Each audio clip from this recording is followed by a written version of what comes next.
Alhamdulillah wa kafa wa salatu wassalamu ala ibadihi alladhina istafa. Amma ba'd. Qala Allah ta'ala ba'da a'udhu billahi minash shaitanir rajim. Bismillahir rahmanir rahim.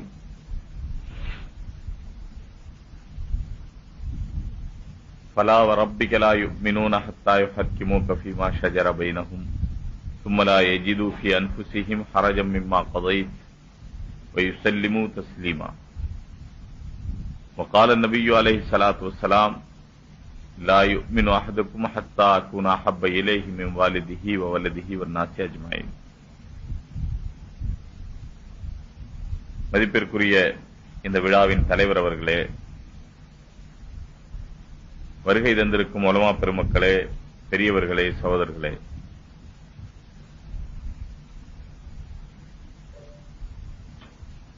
நாயகம் ஸல்லல்லாஹு அலைஹி வஸல்லம் அவர்களை பற்றி தெரிந்து அவர்கள் நம்மை எப்படி வாழ வேண்டும் என்று சொல்லி இருக்கிறார்கள் என்பதை புரிந்து அதன்படி வாழ்க்கையை அமைத்துக் கொள்ள வேண்டும் என்ற ஆர்வத்திலே, அந்த ஆசையிலே நாம் ஒன்று கூடியிருக்கிறோம்.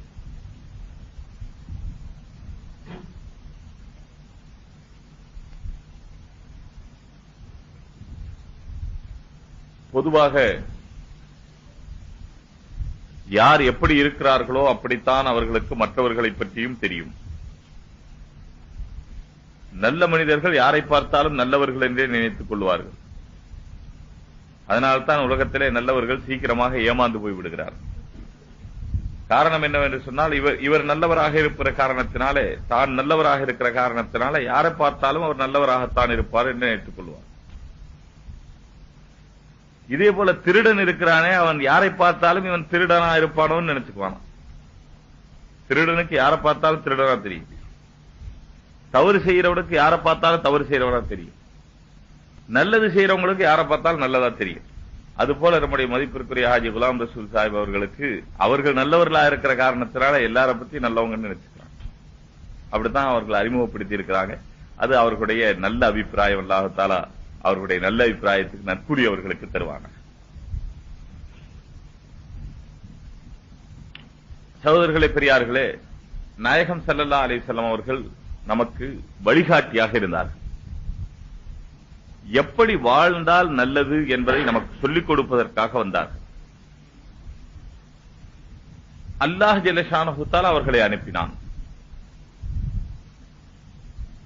ஒரு மக்காவில் உள்ளவர்களுக்கோ அல்லது ஹிஜாஸ் என்று சொல்லப்படக்கூடிய அந்த பகுதியில் இருந்த மக்களுக்கோ அல்லது அரபு நாட்டுக்கு மட்டுமோ அவர்களை அல்லாஹ் தஆலா நபியாக்கி அனுப்பவில்லை. முழு உலக மனித சமுதாயத்துக்கும் கியாமத் வரைக்கும் அவர்களை அல்லாஹ் தஆலா நபியாக்கி அனுப்பினான். கியாமத் வரை எவ்வளவு பேர் வருவார்களோ, எவ்வளவு பேர் வந்திருக்கிறார்களோ, எவ்வளவு பேர் பிறந்திருக்கிறார்களோ, இனி எவ்வளவு பேர் பிறப்பார்களோ, அவர்கள் எங்கு பிறந்தாலும் சரி, எந்த நாட்டிலே பிறந்தாலும் சரி, அவர்கள் எந்த வகையிலே எவ்வளவு முன்னேற்றம் அடைந்தாலும் சரி, ரசூலுல்லாஹி ஸல்லல்லாஹு அலைஹி வஸல்லம் எந்த வழியை காண்பித்தார்களோ அந்த வழியை பின்பற்றாத வரை அவர்களுடைய வாழ்க்கையிலே நிம்மதி, சந்தோஷம், அவர்கள் விரும்புகிற நல்லவைகள் அவர்களுக்கு கிடைக்க முடியாது. அது யாராக இருந்தாலும் சரி, ஏழைகளா, பணக்காரர்களா, செல்வந்தர்களா, செல்வம் இல்லாதவர்களா, வசதி வாய்ப்பு நிறைய உடையவர்களா அல்லது வசதி வாய்ப்பு குறைந்தவர்களா, அல்லது ஆளக்கூடியவர்களா, ஆளப்படுகிறவர்களா, பதவி பட்டம் உடையவர்களா அல்லது ஒன்றுமே இல்லாதவர்களா, யாராக இருந்தாலும் சரி, நம்முடைய வாழ்க்கை நிம்மதியாக அமைய வேண்டுமானால், சந்தோஷமாக இருக்க வேண்டுமானால், நாம் எதை பெற வேண்டும் என்று நினைக்கிறோமோ அவைகளை பெற்றுக்கொள்ள வேண்டுமானால், அதற்கு வழி நாயகம் ஸல்லல்லாஹு அலைஹி வஸல்லம் அவர்கள் எப்படி வாழச் சொன்னார்களோ அப்படி வாழ வேண்டும். அதற்கு மாறான ஒரு வாழ்க்கையை அமைத்துக் கொண்டு எனக்கு வாழ்க்கையில சிக்கல் வந்துருச்சு, சிரமம் வந்துருச்சு என்று சொன்னால் அதற்கு காரணம் நாம் தான் அந்த சிக்கலிலே போய் சிக்கிக் கொள்கிறோம். எப்படி வாழ வேண்டும் என்று ரசூலுல்லாஹ் சொன்னார்களோ அந்த வழியை விட்டுவிட்டு நாம் நம்முடைய இஷ்டத்திற்கு ஒரு வழியை தேர்ந்தெடுத்துக் கொள்கிறோமே, அதன் காரணமாக நாம் சிக்கலிலே போய் சிக்கிக் கொள்கிறோம். இன்றைக்கு உலகத்தில் நாம் கேட்டு பார்த்தால் ஒவ்வொரு தனி மனிதர்களுக்கும் இவ்வளவு பிரச்சனை, இவ்வளவு சிக்கல் இருக்குது. அந்த பிரச்சனைகளையும் அந்த சிக்கல்களையும் கேட்டால் நம்முடைய மூளை கெட்டு போய்விடும். ஒவ்வொருத்தருக்கும் அவ்வளவு பிரச்சனை இருக்கு. யார் வீட்டுல போய் நீங்க கேட்டு பாருங்க, யாருடைய குடும்பத்தில் நீங்க போய் கேட்டு பாருங்க, ஒவ்வொரு தனி மனிதரை கேட்டு பாருங்க. அல்லது ஒரு நாட்டினுடைய பிரச்சனைகளை கேட்டு பாருங்க, தீர்க்கவே முடியாத அளவுக்கு சிக்கல். இந்த சிக்கல் உண்டாக்கி கொண்டது யார்? நீங்கள் தான். இந்த சிக்கலை ஏற்படுத்தி கொண்டது யார்? நாம் தான். நாம் போய் சிக்கிக் கொண்டோம். எப்படி உங்களுக்கு எல்லாம் தெரியும், சிலந்தி பூச்சி சிலந்தி இருக்குதே, அது வலை பின்னி வச்சிருக்கு. இந்த சிலந்தி வலை பின்னி வச்சுட்டு அது நடுவே உட்கார்ந்து இருக்கு. இப்ப அதுல போய் ஒரு பூச்சி சிக்கிக்கொள்ளும். பூச்சி உட்காருது. அந்த பூச்சி உட்கார்ந்த உடனே அந்த பூச்சி என்ன செய்யுது? அந்த பூச்சி அதுல போய் உட்கார்ந்த உடனே அந்த சிலந்தி வலையில ஒரு வகையான பிசு பிசுப்பு இருக்கு. கோந்து மாதிரி ஒட்டி கொள்ற தன்மை இருக்கு. சிலந்தியினுடைய எச்சில் அந்த தன்மை இருக்கு. ஆனால் அந்த சிலந்தி அதுல ஒட்டிக்காது. சிலந்தி அதுல நடந்து போய்கிட்டே இருக்கு. நீங்க பாருங்க, சிலந்தி வலையில சிலந்தி நடந்து போய்கிட்டே இருக்கு. அது ஒட்டாது. அதுல அல்லாஹ் தஆலா சிலந்திக்கு இப்படி எச்சி கொடுத்தா எல்லா பூச்சி அதுல ஒட்டிக்கும். சிலந்திக்கு இப்படி தன்மை கொடுத்தா அது அதுல ஒட்டாது. நீங்க பாருங்க, அதுல நடந்து போய்கிட்டே இருக்கும், எல்லா பக்கம் போய் வந்துகிட்டே இருக்கும், அதுல ஒட்டாது, அதுல சிக்காது. ஆனால் வேற ஏதாவது ஒரு பூச்சி அதுல போய் பட்டுச்சு, அதுல போய் கோந்துல ஒட்டின மாதிரி ஒட்டிக்கும், அதால வர முடியாது. நடக்கலாம் என்று பார்த்தா நடக்க முடியாது. இப்ப என்ன செய்யணும்? அது ரொம்ப ஜாக்கிரதையாக தன்னுடைய கால்களை அதிலிருந்து விடுவிச்சு வரணுமானால் ஏதாவது முயற்சி செய்து வரலாம். ஆனா நாம சிக்கிக் கொண்டமே என்று நினைச்சு அது பதட்டப்பட்டு அது இன்னும் கொஞ்சம் ரெக்கையை ஆட்டும் போதும் கால்களை ஆட்டும் போதும் அது மேலும் மேலும் என்ன செய்ததுல இன்னும் அதிகமா என்ன செய்துங்க? சிக்கிக்கொள்ளும். எவ்வளவு துடிக்குதோ அவ்வளவு சிக்குது. எவ்வளவு அதை விட்டு வெளியேறணும் என்று நினைக்கிறதோ அவ்வளவுக்கு அதுக்குள்ள போய் மாட்டுது. இதே போல இன்றைக்கு உலகத்திலே மக்கள் சிக்கல்களை விட்டு விடுதலை பெற வேண்டும் என்று எவ்வளவு முயற்சி செய்கிறார்களோ அவ்வளவு சிக்கிக் கொள்கிறார். எவ்வளவு பிரயாசம் எடுக்கிறார்களோ அவ்வளவு சிக்கிக் கொள்கிறார். எவ்வளவு பாடுபடுகிறார்களோ அவ்வளவுக்கு சிக்கல் அதிகமாகிக் கொண்டே போகுது. எல்லா ரீதியிலையும், தனி மனித ரீதியிலும் சரி, தொழில் ரீதியிலும் சரி, உத்தியோக ரீதியிலும் சரி, அரசாங்க ரீதியிலும் சரி, எல்லா ரீதிகளிலும் மக்கள் போய் சிக்கல்ல தான் சிக்கிக் கொண்டிருக்கிறார். சிக்கல்களை தீர்க்க முடியல. காரணம் என்ன?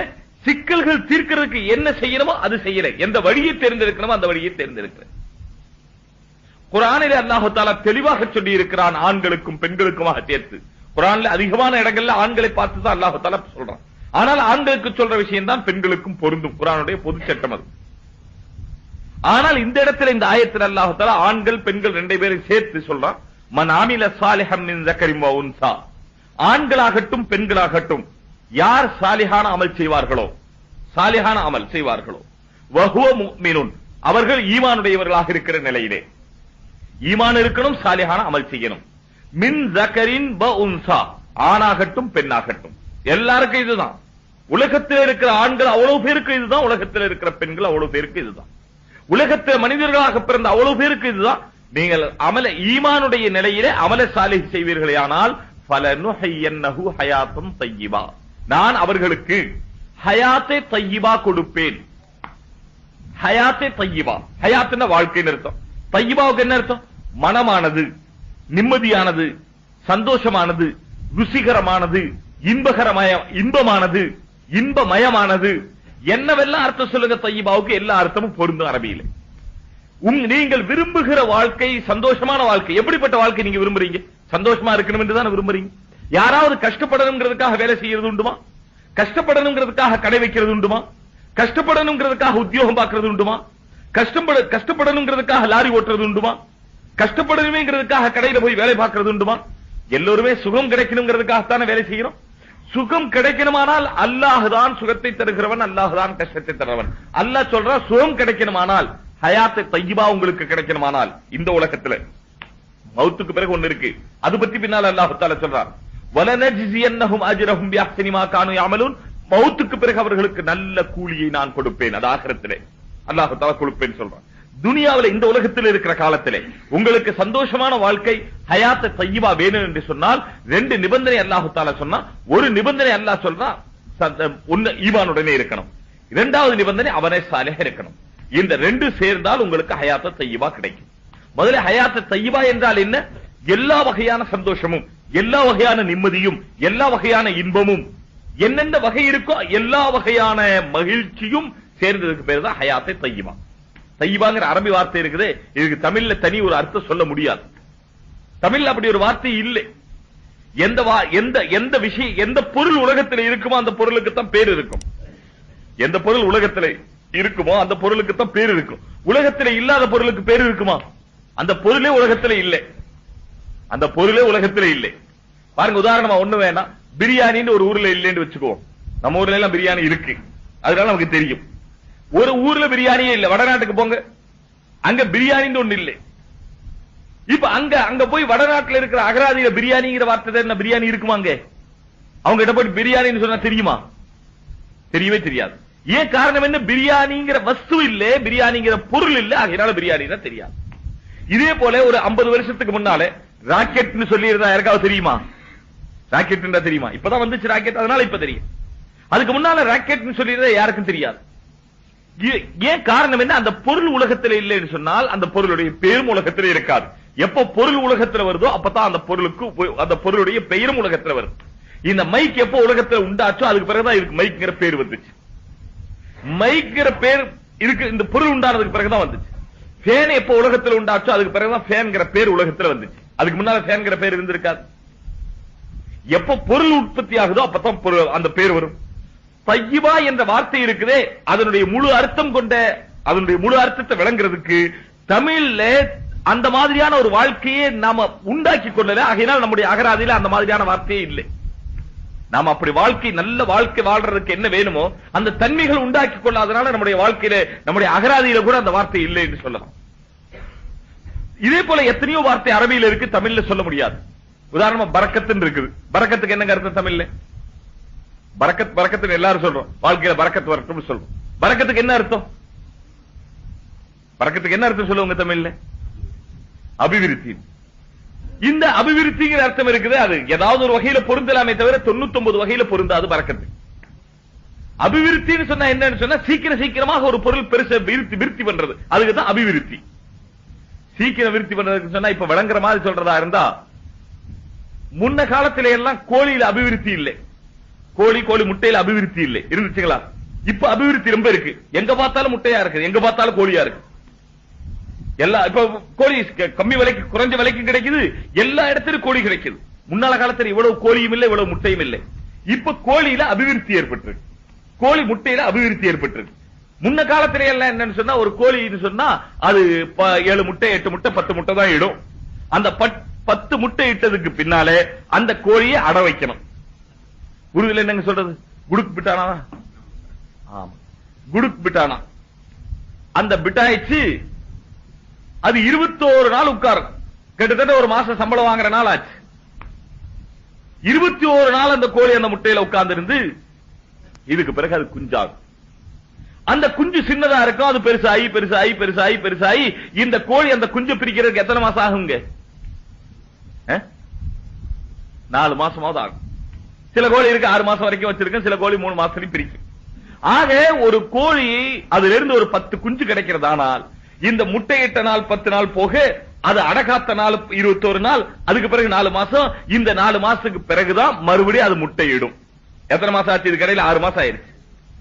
இப்ப முட்டை 10 முட்டைக்கு பிறகு அடுத்த 10 முட்டை 6 மாசத்துக்கு பிறகுதான் கிடைக்கும். அதுக்கு அடுத்து 10 முட்டை, அதுக்கு அடுத்து 6 மாசத்துக்கு பிறகுதான் கிடைக்கும். ஆக வருஷம் கூடி பார்த்தா 30 முட்டை தான் கிடைச்சிருக்கு. இப்போ 1ஆம் தேதியில இருந்து 30 தேதி வரைக்கும் தினமும் முட்டை இடுது கோழி. இப்ப இருக்கிற கோழி எல்லாம் எப்படி முட்டை இடுதுங்க? 30 நாளும் முட்டை இடும். நாளெல்லாம் முட்டை இட்டுக்கிட்டே இருக்கு. இந்த முட்டையை அட வைக்கிறதுக்கு இருக்குது இப்ப தேவையில்லை, 21 நாள் வைக்க வேண்டிய தேவையில்லை. அதுக்கு மெஷின் இருக்குது, அதுல கொண்டு வச்சா சீக்கிரத்துல அது என்ன ஆயிருது? குஞ்சாயிருது. இனி இந்த குஞ்சிலையும் சேவல் குஞ்சு இருந்தா அது என்ன ஆகாது? மறுபடியும் முட்டை இடாதுங்கிறதுக்காக வேண்டி சேவல் குஞ்சை எல்லாம் பொறுக்கி எடுத்து அதுக்கு சாயத்தை தடவி 30 பைசா 40 பைசாக்கு வித்தறோம். இருக்கிற குஞ்சு பூரா பொட்ட குஞ்சு, முட்டை இடுற குஞ்சு. இருக்கிற குஞ்சு பூரா பொட்ட குஞ்சு, முட்டை இடுற குஞ்சு. இதெல்லாம் பெருசாக்கி சீக்கிரத்திலே அது பெருசாகிறதுக்கு தீனி எப்படி போடுறதுன்னு சொன்னா 16 மணி நேரம் 18 மணி நேரம் விளக்கு லைட் போட்டே இருக்கிறது. அப்ப அந்த கோழி என்ன நினைச்சுக்கிட்டு அந்த குஞ்சு பகலா இருக்குதுன்னு நினைச்சுக்கிட்டு 16 மணி நேரம் தீனி திங்கும். அப்ப கோழி சீக்கிரம் பெருசாயிடும். கோழி பண்ணையில நீங்க போய் கேட்டு பாருங்க, குறைஞ்சது 16 மணி நேரம் லைட் போட்டு வச்சிருப்பான். எதுக்காக சொன்னா அப்பதான் அந்த குஞ்சு என்ன நினைச்சுக்குமா, பகல் நினைச்சு நிறைய தீனி திங்கும். நிறைய தீனி தின்னோட குஞ்சு பெருசாயிரும். 4 மாசம் 5 மாசத்திலேயே பெரிய குஞ்சாயிரும், நிறைய இறைச்சி ஆயிரும். இறைச்சிக்கு வைக்கணுமா? இறைச்சிக்கு வித்துக்கலாம். பிறகு முட்டையிட வைக்கணுமா? முட்டையிட வச்சுக்கலாம். முட்டையிட வச்சாலும் 30 நாளைக்கு முட்டையிடும். ஒரு நாள் ரெஸ்ட் எடுத்துக்க, 31வது நாள் ஒரு நாள் விட்டுட்டு பிறகு 30 நாள் முட்டையிடும். இப்ப கோழி பண்ணக்காரங்க எல்லாம் என்ன யோசிச்சுக்கிட்டு இருக்காங்கன்னு சொன்னா, நம்ம கோழி பண்ணையில 500 கோழி இருக்குது. 500 கோழியும் ஒரு நாளைக்கு முட்டையிடலைன்னு சொன்னா எத்தனை முட்டை நஷ்டம்? 500 முட்டை நஷ்டம். அதனால இந்த 31வது நாள் முட்டையிட வைக்கிறது எப்படின்னு யோசிச்சுக்கிட்டு இருக்கிறான். ஏன்னா 500 முட்டை நஷ்டம் ஆகுது. ஒரு கோழி பண்ணையில 1000 கோழி இருந்தா 1000 முட்டை நஷ்டமாகுது ஒரு நாளைக்கு. 1000 முட்டைக்கு ரூபாய் என்னாச்சுங்க? குறைஞ்சது 500 ரூபாய் ஆச்சு. ஒரு நாளைக்கு 500 ரூபாய் நஷ்டம். தீனி என்னவோ தின்றது. அந்த நாளுக்குள்ள தீனி திங்காம இருக்குதா? இன்னைக்கு முட்டை இடாத நாள், முட்டைக்கு தான் ரெஸ்டே தவிர தீனிக்கு ரெஸ்ட் இல்ல. 30 நாள் தீனி, முட்டை இட்ட நாளுக்கு எப்படி தீனி போடணுமோ அதே மாதிரி தான் முட்டை இடாத நாளுக்கு தீனி போடணும். இப்ப கோழி பண்ணக்காரங்க கணக்கு போடுறாங்க, தீனி 30 நாளைக்கு போடுற 30 முட்டை இடுது. 31வது நாள் தீனி போட்டு 31வது நாள் முட்டை இடணும். எதுக்கு சொல்ல வந்தேன் இது? முன்ன காலத்துல கோழியில அபிவிருத்தி இல்ல, முட்டையில அபிவிருத்தி இல்ல, இப்ப அபிவிருத்தி ஆயிரு. இதுக்கு தான் பேர் அபிவிருத்தி. ஆனால் பரக்கத் இந்த அபிவிருத்திக்கு பேர் இல்லை. 10 முட்டை வச்சோம், 10 குஞ்சு வந்துச்சு. 10 முட்டையில 12 குஞ்சா வந்துருச்சு இல்லையே? சரி, 10 முட்டையில 10 குஞ்சு வந்துச்சு. 10 குஞ்சும் கோழியாச்சு. 10 முட்டை இட்டுச்சு. 100 முட்டையாச்சு. 100 முட்டை வச்சா எத்தனை குஞ்சு வந்துச்சு? எத்தனை குஞ்சு வரும்? சும்மா சொல்லுங்க, பரவாயில்ல. எத்தனை குஞ்சு வரும்? என்னங்க சொல்லுங்க. 100 தான் வரும். 100ல இருந்து 1000 வரும். 1000ல இருந்து 10,000 வரும். இதுதானே? இதுக்கு பேர் அபிவிருத்தின்னு சொல்லலாம். 10ல இருந்து 15 வந்துட்டால் இதுக்கு பேர் பரக்கத். 10 முட்டை வச்சிருக்கணும், 15 குஞ்சு வந்திருக்கணும். இதுக்கு பேர் பரக்கத். வருமா? இப்படி வராது. ஆனால் அல்லாஹ் தஆலா சில சமயத்துல பரக்கத் தர வந்துருது. எப்படி பரக்கத் தர வந்துருது? இமாம் ஷாஃபி ரஹ்மஹுல்லா அல்லது வேறொரு இமாம், யார் ஞாபகத்தில் இல்ல, இமாம் ஷாஃபியா தான் இருக்கணும். அசர்ல இருந்து மக்ரிப் நேரம், அசர்ல இருந்து மக்ரிப் நேரம் எவ்வளவு நேரம் இருக்குங்க? அசர்ல இருந்து மக்ரிப்னு சொன்னா நம்ம ஊர்ல 1.5 மணி நேரம், கூடுதலா இருந்தா 1.5 மணி நேரம். இமாம் ஷாஃபி ரஹ்மஹுல்லா சம்பந்தமாக பிரபல்யமாக இருந்துச்சு, இவங்க அசர்ல இருந்து மக்ரிபுக்குள்ளே ஒரு குர்ஆன் ஷரீஃப் ஓதிடுறாங்க. அசர்ல இருந்து மக்ரிபுக்குள்ளே ஒரு குர்ஆன் ஷரீஃப் ஓதிடுறாங்க. இப்ப ஜனங்கள் கேட்டு கேட்டு அதிசயப்பட்டாங்க. அசர்ல இருந்து மக்ரிப் 1.5 மணி நேரம், 1.5 மணி நேரத்துக்கு 30 ஜுஸ் ஓதுறதா இருந்தால் 3 நிமிஷத்துக்கு ஒரு ஜுஸ் ஆச்சு. 30 நிமிஷம் 90 நிமிஷம் ஆச்சு. 90 நிமிஷத்துக்கு 30 ஜுஸ் ஓதனால் ஒரு ஜுஸுக்கு எத்தனை நிமிஷம் வருதுங்க? 3 நிமிஷம். 3 நிமிஷத்துல ஒரு ஜுஸ் எப்படி ஓத முடியும்? ஒரு ஜுஸுக்கு 20 பக்கம் இருக்கு. 20 பக்கம் 3 நிமிஷத்துல ஓதுறதானா எப்படி ஓத முடியும்? ஓதவே முடியாது. அதனால ஜனங்கள் போய் கேட்டாங்க அந்த இமாம் இடத்துல, நீங்க ஒரு நாளைக்கு ஒரு அசர்ல இருந்து மக்ரிபுக்கு இடையில ஒரு குர்ஆன் ஓதுறதாக நாங்க கேள்விப்படுறோமே, இது உண்மையான்னு கேட்டாங்க. அவங்க அதை பத்தி சொல்ல விரும்பல, அதனால சொல்லல. ஜனங்கள் திரும்ப திரும்ப கேட்டாங்க. கடைசியா சொன்னாங்க, ஆமா உண்மைதான் சொன்னாங்க, நாங்க அதை பார்க்கணும். ரொம்ப பேர் போய் கேட்டாங்க.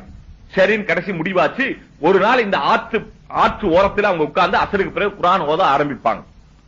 எல்லாரும் கூட இருக்க வேண்டியது, எல்லாரும் பார்த்துக்கிட்டே இருக்க வேண்டியது, அவங்க எப்படி ஓதுறாங்க, எப்படி முடிக்கிறாங்க. மக்ரிபில தெரிஞ்சு போயிரும் இல்லையா? இன்னைக்கு அசர் தொழுதுட்டு உட்கார்ந்தாங்க, குர்ஆன் ஓத ஆரம்பிச்சாங்க. எல்லாரும் பார்த்துக்கிட்டு தான் இருந்தாங்க, எல்லாரும் பார்த்துக்கிட்டு தான் இருந்தாங்க. மக்ரிப் வக்த் வருது, 30 ஜுஸ் முடிஞ்சிருச்சு. எல்லாம் பார்த்துக்கிட்டு தான் இருக்காங்க. நேரம் 1.5 மணி நேரம் தான், ஆனால் 30 ஜுஸ் ஓதிட்டாங்க. இதுக்கு பேர் பரக்கத். சொல்லுங்க, இதுக்கு பேர் அபிவிருத்தி என்ன சொல்லணும்? இதுக்கு தமிழ்ல இல்ல. ஏன்னா தமிழ்நாட்டுல பரக்கத்தே இல்லை. அதுக்கு தகுந்த மாதிரியான வாழ்க்கை இல்லை. அல்லாஹ் பரக்கத் கொடுக்கிறதுக்கு தகுந்த வாழ்க்கை இல்லை. அதனால இப்ப என்ன பாக்குறோம்னு சொன்னா பேபரக்கத்தி பாக்குறோம். இப்ப நம்ம வாழ்க்கையில என்ன பாக்குறோம்ங்க? 1000 ரூபாய் சம்பாதிச்சாலும் போதலே. எந்த பொம்பளையாவது நீங்க சம்பாதிச்சுட்டு வந்தது தாராளமா இருக்குது நம்ம வீட்டு சொன்னாங்களா? என்னங்க இப்படி இருக்கிறீங்கன்னு தான் கேக்குறாங்க. எப்படி இருக்கிறதுன்னு தெரியல. அப்படித்தானே கேக்குறாங்க எல்லாரும். கல்யாணம் ஆகாதவங்களுக்கு தெரியாது. 1000 சம்பாதிச்சாலும் போதலே. 5000 சம்பாதிச்ச குடும்பத்திலேயாவது போதும்னு சொல்லிட்டாங்களா? 5000 சம்பாதிச்ச குடும்பத்துல போதும்னு சொல்லிட்டாங்களா? இன்னும் நான் கேட்பேன், 5 லட்சம் லாட்டரியில அடிச்சுட்டு போன குடும்பத்துல கூட போதும்னு சொல்லல. அதுக்கு பிறகு அவன் லாட்டரி அடிச்சுக்கிட்டு இருக்கான். முதல்ல லாட்டரி அடிச்சுட்டு இப்ப அவன் லாட்டரி அடிக்கிறான். ஏன்னா ஹராமான காசு வந்தா பிறகு எங்க இருந்து பரக்கத்து வர போகுது? அதுல ஹராம்ல பரக்கத்து கிடையாது எப்பவுமே. இது நல்ல ஞாபகத்தில் வைக்கணும். எப்பவுமே ஹராம்ல பரக்கத்து கிடையாது. பொய் சொல்லி வந்த காசுல பரக்கத்து இருக்காது. ஏமாத்தி வந்த காசுல பரக்கத்து இருக்காது. ஏமாத்தி 10 ரூபாய் சம்பாதிச்சிருந்தா அந்த 10 என்ன செய்யும்? இருக்கிற இன்னொரு 50 சேர்த்து கொண்டு போயிடும். எங்கயாவது பித்தலாட்டம் பண்ணி 500 ரூபாய் சம்பாதிச்சுட்டு வந்தா இங்க 10 பேருக்கு வியாதி வரும். 10 பேருக்கு ஆஸ்பத்திரியில கொண்டு வச்சு வீட்டு அடமான வச்சு வைத்தியம் பார்க்கணும். 500 ரூபாய் ஹராம் வந்துச்சு, 5000 ரூபாய் செலவு வந்துச்சு. ஹராம் எப்பவுமே நல்லது கொண்டு வர்றதில்லை, ஹராம்ல பரக்கத்து வர்றதில்லை. ஹராம்ல பரக்கத்து வர்றதில்லை. இது மட்டுமல்ல, நல்லா நாம பாக்குறோம். சாதாரண இந்த பேசுற நேரம் இருக்குது பாருங்க, இதுல கூட பரக்கத்து இல்லை. இப்படி பேசிக்கிட்டே இருப்போம். கொஞ்ச நேரத்துல பார்த்தா 1 மணி நேரம் ஆயிருக்கும். தினமும் பேசுறோம், பார்த்துக்கிட்டே இருக்கிறோம். கொஞ்சம் தான் பேசியிருப்போம். சொல்ல நினைச்சதுல ஒரு பாதி கூட சொல்லி இருக்க மாட்டோம். மணி பார்த்தா 1 மணி நேரம் ஆயிருக்கும், 1.5 மணி நேரம், 2 மணி நேரம் ஆயிருக்கும். என்னன்னா நேரத்துல பரக்கத்து இல்லாம போச்சு. அந்த இமாமுக்கு நேரத்தில் இவ்வளவு பரக்கத். அசர் தொழுதுட்டு குர்ஆன் ஆரம்பிக்கிறாங்க, ஜனங்கள் மணி பார்த்துக்கிட்டே இருக்கிறாங்க. அந்த 1.25 மணி நேரம் தான், ஆனா 30 ஜுஸ் ஓதி முடிச்சுட்டாங்க. இதுக்கு பேர் பரக்கத். இன்னும் பரக்கத்துடைய நிகழ்ச்சி சொல்றதா இருந்தா சொல்லிக்கிட்டே இருக்கலாம். ஹஜ்ரத் அபூ ஹுரைரா ரலியல்லாஹு தஆலா அன்ஹு நீண்ட நிகழ்ச்சி வருது. ஒரு கிளாஸ் பால் இருந்துச்சு, 80 சொச்சம் பேர் குடிச்சாங்க. ஒரு கிளாஸ் பால் எவ்வளவு பேர் குடிச்சாங்க? 80 சொச்சம் பேர். அது எப்படி குடிக்க முடியும்? நம்ம வாழ்க்கையிலே பரக்கத் இல்லையே, நமக்கு எப்படி தெரியும்? அந்த பொருள் நம்ம இடத்துல இல்லை. ராக்கெட்டே இல்லைன்னா ராக்கெட் சொன்னா எப்படி தெரியும்? பரக்கத்தை நம்ம வாழ்க்கையில் இல்லை, அதனால பரக்கத்தை என்ன நமக்கு புரியல.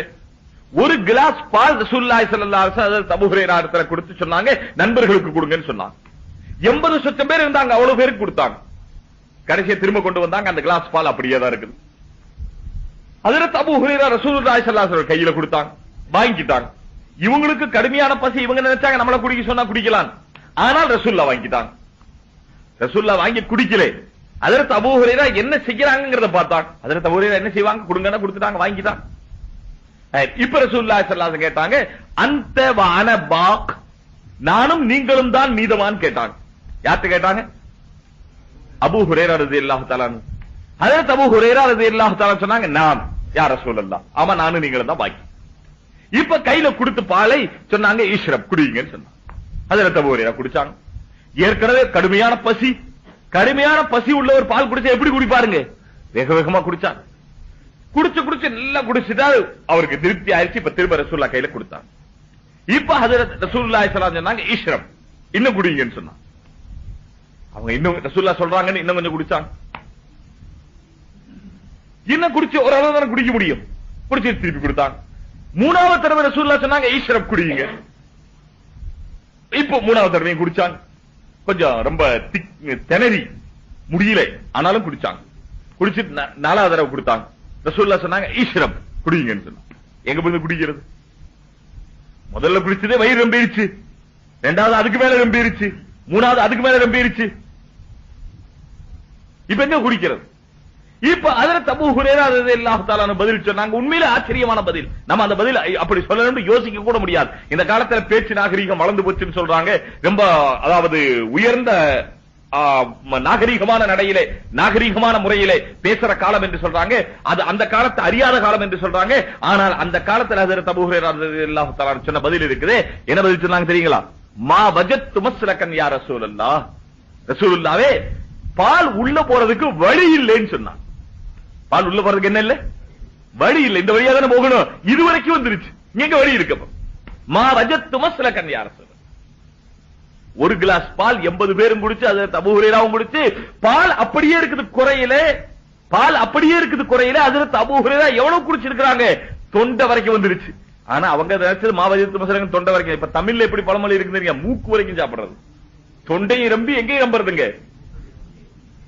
ஆனா தமிழ்ல மூக்கு பிடிக்கி சாப்பிடுறது, நீண்ட சோறு விழுகும், இது எவ்வளவு சாப்பிடுறது. ஒரு விருந்து வீட்டுல ஒருத்தன் சாப்பிட்டு வந்தான், சாப்பிட்டு நடக்க முடியாம நடந்து வந்தான். ஒருத்தர் கேட்டாரா, என்னப்பா இப்படி நடக்கிறேன்? ரொம்ப சாப்பிட்டா நடக்கவே முடியல, கால் தூக்கி வைக்க முடியல, ஒரு 8 கூட வைக்க முடியல. இப்படி எப்படி வீட்டுக்கு போய் சேருவேன், அதுதான் தெரியல. அப்ப அவர் வழி சொல்லி கொடுத்தாராம், விரலை விட்டு வாந்தி எடுத்துரு, அப்ப அது கொஞ்சம் குறையும் இல்லை. அவன் சொன்னா, விரல விட இடம் இருந்தா இன்னும் 2 இப்படி சோறு உள்ள தள்ளி இருப்பேன்.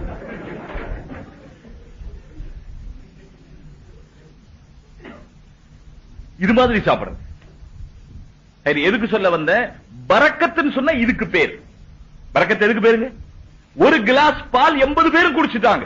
நம்முடைய வாழ்க்கையில் அப்படி பரக்கத்தை நம்ம பார்க்கறது இல்ல. அதனால அந்த பரக்கத்து நமக்கு என்னன்னு தெரியல. கடைசி தெரியாம போய் கோழிப்பண்ணையில் இருக்கிற அபிவிருத்தி போல இருக்குது பரக்கத்து. நம்ம பரக்கத்துக்கு என்ன பேர் வச்சுட்டோங்க? அபிவிருத்தின் பேர் வச்சு. வாஸ்தவம் என்னன்னு சொன்னா, பரக்கத்துக்கு அபிவிருத்தின் அர்த்தம் அல்ல. பரக்கத்துங்கிறதுக்கு நேரம் கம்மியா இருக்கணும், வேலை அதிகமா செய்தரணும். காசு கம்மியா இருக்கணும், வேலை அதிகமா செய்தரணும். பணம் கம்மியா இருக்கணும், காரியம் அதிகமா நடந்துடணும். வீடு சின்னதா இருக்கணும், காரியம் அதிகமா நடந்துடணும். எல்லாமே கொஞ்சத்தில் அதிகமான காரியம் நடக்கிறது. அது எப்படின்னு கேட்பாங்க. அது எப்படிங்க சொல்றது? ஒரு கிளாஸ் பால் 80 பேர் எப்படி குடிச்சாங்கன்னு சொன்னா, இந்த காலத்தினுடைய விஞ்ஞானத்துல சொல்ல முடியுமா? மருத்துவத்துல சொல்ல முடியுமா? டாக்டர் போய் கேட்டா தெரியுமா? இன்ஜினியர் போய் கேட்டா தெரியுமா? மெடிக்கல் ஆபீசர் போய் கேட்டா தெரியுமா? எவ்வளவு பெரிய மெடிக்கல் ரிசர்ச் பண்றவரா இருந்தாலும் இது எப்படிங்க ஒரு கிளாஸ் பால் 80 பேர் குடிக்கிறது எப்படின்னு சொன்னா, எந்த ரிசர்ச்சுக்கும் கட்டுப்படாது. இது அல்லாஹ்வுடைய புறத்திலிருந்து வரக்கூடிய பரக்கத். மனிதனுடைய அறிவுக்கு அப்பாற்பட்டது. மனிதனுடைய அறிவுக்கு இப்பாற்பட்டதா நமக்கு தெரியுமே தவிர மனிதனுடைய அறிவுக்கு அப்பாற்பட்டது ஒன்று இருக்காது, நமக்கு தெரியாது. கபருக்குள்ள என்ன நடக்கும் தெரியுமா யாருக்காவது? இல்ல யாராவது போய் பார்த்தா தெரியுமா? ஒருத்த கபருல மைக் வச்சுட்டானா, உள்ள மையத்தை கொண்டு இறங்கி உள்ள மைக்கு வச்சுட்டான், வெளியே ஹாரன் வச்சுட்டான். முன்கரணைக்கு வந்து கேள்விகளை கேட்டா எப்படி இருக்குன்னு பார்க்கலாம். அந்த உலகமே வேறு. அது ஆலமே பர்ஸக், இது ஆலமே அஸ்பாப். அது ஆலமே பர்ஸக். ஆலமே பர்ஸக்ல நடக்கிறதை ஆலமே அஸ்பாப்ல கேட்கவும் முடியாது, பார்க்கவும் முடியாது. கபரையே தோண்டி பார்த்தாலும் வெறும் மையத்து தான் இருக்காங்க, வேற ஒண்ணும் தெரியாது. கபருக்குள்ள பேசுற பேச்சு, முன்கரணைக்கு வந்து கேட்கிற கேள்வி, இதெல்லாம் இந்த மைக்கில எடுக்க முடியாது. இது ஆலமே அஸ்பாபுடைய மைக். ஆலமே பர்ஸக் வேற, ஆலமே அஸ்பாப் வேற. இவன் நினைச்சுக்கிட்டா ஆலமே பர்ஸக்ல உள்ளது இங்க கேட்கலாம், உள்ள மைக் வச்சு வெளியே ஹாரன் வச்சு உட்கார்ந்துருந்தான். உனக்கு இப்ப முன்கரணைக்கினுடைய கேள்வி காதுல விழுகாது. உன்னை கொண்டு போய் கபர்ல வச்சு அப்ப காதுல விழுகும். உன்னை கொண்டு போய் கபர்ல வைக்கிற ஒரு நாள் இருக்குது, அப்ப காதுல விழுகும். அப்ப காதுல விழுந்து உனக்கு பதில் தெரியல, பிரயோஜனம் இல்லை. இப்ப அது காதுல விழுகாது. அது அந்த ஆலமே வேற, நமக்கு அது தெரியாது.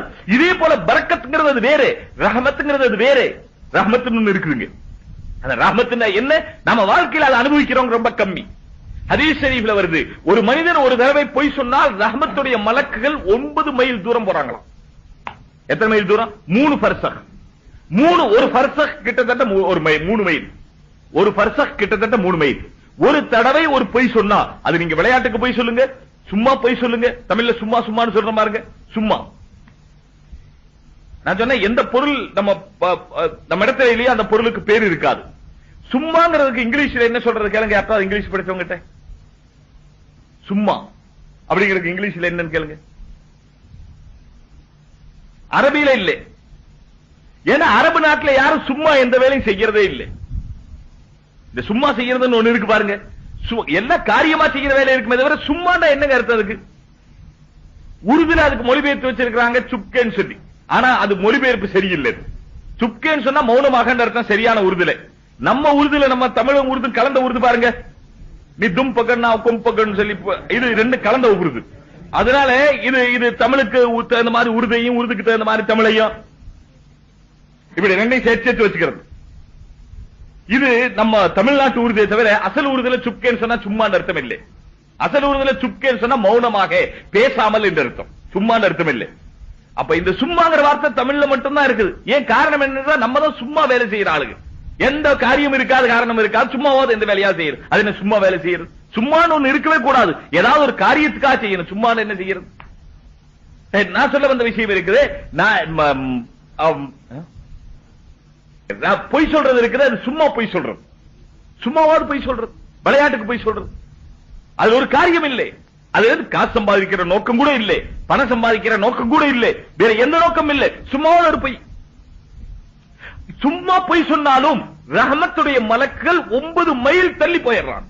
இப்ப நம்ம வீட்டுல எங்க இருந்து ரஹமத் இருக்கும்? நம்ம வீட்டுல காசு இருக்கும், பணம் இருக்கும், வீடு இருக்கும், வசதி இருக்கும், வாய்ப்பு இருக்கும், எல்லாம் இருக்கும். ஆனால் ரஹமத் இருக்காது. இன்னொரு ஹதீஸ் ஷரீஃப்ல வருது, லா ததுகுலுல் பைத்த லா ததுகுலுல் மலாயிகத்து பைத்தன் ஃபீஹி சுவருன் அவ் கல்புன். எந்த வீட்டிலே உருவப்படங்கள் இருக்கிறதோ அல்லது உருவச் சிலைகள் இருக்கின்றனவோ, எந்த வீட்டில் உருவச் சிலைகள் அல்லது உருவப் படங்கள் இருக்கின்றனவோ, அல்லது நாய் இருக்கிறதோ, அந்த வீடுகளுக்குள்ளே மலக்கு ரஹமத்துடைய மலக்கு நுழையறதில்லை.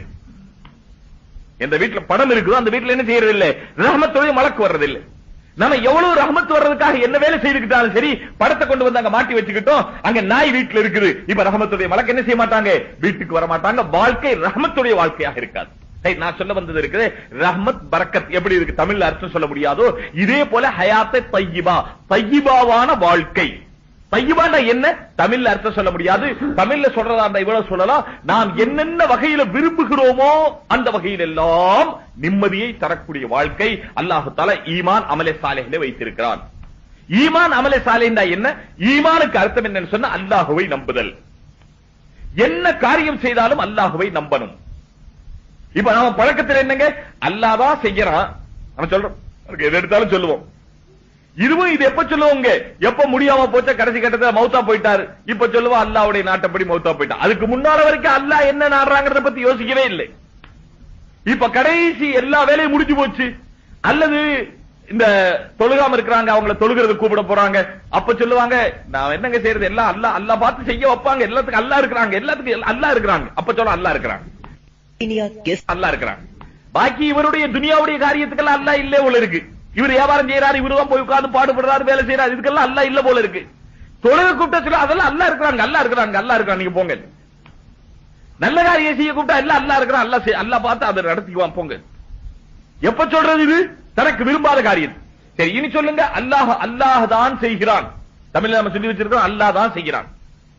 அல்லாஹ் செய்கிறான், எல்லா காரியமும் அல்லாஹ் செய்கிறான். குர்ஆன் அல்லாஹ் தஆலா ஒரு இடத்துல அல்ல, 100 இடத்துல அல்ல, அதை விட அதிகமான இடத்துல நான் தான் செய்கிறேன், நீங்கள் எதையும் செய்யவில்லை.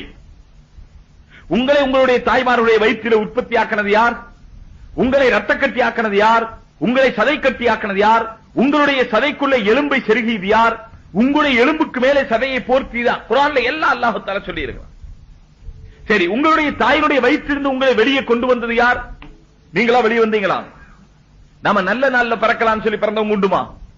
வெள்ளிக்கிழமை நல்ல நாள், அதனால வெள்ளிக்கிழமையே பிறக்கலாம். எல்லாரும் அப்படியே இருந்தா எல்லாருமே வெள்ளிக்கிழமை பிறந்திருப்பாங்களே, செவ்வாய்க்கிழமை ஏன் பிறந்தாங்க சில பேர்? சரி, அதே மாதிரி டாக்டர் இருக்கிற நாள், நர்ஸ் இருக்கிற நாள், விளக்கு இருக்கிற நாள், பகலா இருக்கிற நேரம், இந்த நேரத்தில் பிறந்திருக்கலாமே. நடுஜாமத்துல குழந்தை பிறக்குதா இல்லீங்களா? வீட்டுல எல்லாரும் தூங்கிட்டு இருக்காங்க, பிரசவ வேதனை வந்துருது, ஊர்ல டாக்டரும் இல்ல, கிராம பகுதியா இருக்குது, அந்த ஊர்ல டாக்டரே இல்ல, நர்ஸும் இல்ல, இப்ப பெண்ணுக்கு குழந்தை பிறக்குது. சமீபத்தில் 2 மாசத்துக்கு முன்னால ஏரோப்ளான்ல போயிட்டு இருந்த ஒரு பொம்பளை குழந்தை பிறந்துருச்சான். அட ரயில்ல பஸ்ல இருந்தாலும் கீழே இறங்கி பிரசவம் பார்க்கலாம். ஏரோப்ளான்ல பறந்துகிட்டு இருந்த பொம்பளை, அந்த பெண்ணுக்கு டாக்டர் சொல்லி இருந்தாரா இன்னும் குழந்தை பிறக்கிறதுக்கு 1 மாசம் ஆகும். நாடும் பிளைட் பேரு ஞாபகத்துக்கு வரல. சமீபத்தில் டாக்டர் சொல்லி இருந்தாரா 1 மாசம் ஆகும் குழந்தை பிறக்கிறதுக்கு. பிளைட்ல பறந்துகிட்டு இருக்கும் போது அதிலே குழந்தை பிறந்துருச்சு. எப்படி குழந்தை பிறந்துச்சு? அஹ்ரஜக்கும் மின் புத்தூனி உம்மஹாத்திக்கும், அல்லாஹ் உங்களை வெளியேற்றுகிறான் உங்களுடைய தாய்மாருடைய வயிற்றில், நீங்கள் வெளியேறுவதில்லை. எல்லாம் அல்லாஹ் செய்தான். பிறகு இந்த உலகத்துக்கு வந்ததுக்கு பிறகு நம்முடைய காரியங்களை எல்லாம் யார் செய்யறது? இப்ப நான் பேசுறேன், நீங்க கேக்குறீங்க, எனக்கு பேசுற சக்தி யார் கொடுத்தது? நான் திண்டுக்கல்ல இருந்து எடுத்துட்டு வந்து நான் பேசுற சக்தி கொஞ்சம் பாக்கெட்ல வச்சிருக்கிறேன்னா எங்கிருந்து என்னுடைய பேச்சு வருது? காதுல கேட்கிறோமே, இந்த கேட்கறதுக்குள்ள சக்தி எங்கிருந்து வருது? காதுல கேட்கிறோமே, கேட்கிற சக்தி எங்க உற்பத்தி ஆகுது? காதுலையும் நரம்பு தான் இருக்குது, கண்ணிலையும் நரம்பு தான் இருக்குது, நாக்கிலையும் நரம்பு தான் இருக்குது, உடல் பூரா நரம்பு தான் இருக்குது, மூக்குலையும் நரம்பு தான் இருக்குது. ஆனால் ஒவ்வொரு நரம்பும் செய்யற வேலை பாத்தீங்களா எவ்வளவு வித்தியாசமான வேலை?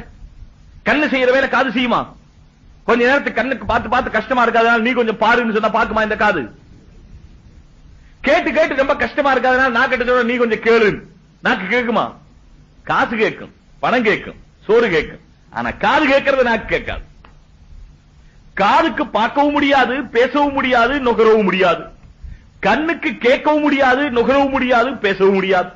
நாக்குக்கு நுகரவும் முடியாது, பார்க்க முடியாது, பேச கேட்க முடியாது. ஒவ்வொன்னுடைய வேலை வேற வேற. எல்லாம் பக்கத்துல பக்கத்துல தான் இருக்குது, ரொம்ப தூரத்தில் இல்லை. இதுக்கு ஓடுற ரத்தம் தான் இதுக்கு ஓடுது. இதுக்கு வேற ரத்தம், இதுக்கு வேற ரத்தமா? இதுக்கு பாக்குற ரத்தம், இதுக்கு கேட்கிற ரத்தம், இதுக்கு திங்கிற ரத்தம், அப்படியே வேற வேற ரத்தம் வித்தியாசமா ஓடுதா? இல்ல இதுக்கு போடுற உப்பு வேற, இதுக்கு வேற உரம் வேற, அதுக்கு போடுற உரம் வேற, அப்படியேதான் வித்தியாசம் இருக்கா? ஒரே சாப்பாடு தான் சாப்பிடுற, ஒரே ரத்தம் தான் உற்பத்தி ஆகுது. இந்த ரத்தம் கண்ணுல போய் பார்க்கிற சக்தியாக, காதுல போய் கேட்கிற சக்தியாக, நாக்குல போய் சுவைக்கிற சக்தியாக, மூக்குல போய் நுகர்ற சக்தியாக, மூளையில போய் சிந்திக்கிற சக்தியாக எப்படி மாறுது? அல்லாஹ் ஆக்குகிறான். ஜாலலக்கும் ஸமாவல் அப்சார வல் அஃபீதத, அல்லாஹ் உங்களுக்கு கேட்கிற சக்தியை தந்தான், அல்லாஹ் உங்களுக்கு பார்க்கிற சக்தியை தந்தான். வல் அஃபீதத, இன்னும் அல்லாஹ் உங்களுக்கு சிந்திக்கிற சக்தியை தந்தான். இதெல்லாம் அல்லாஹ் தந்தான்.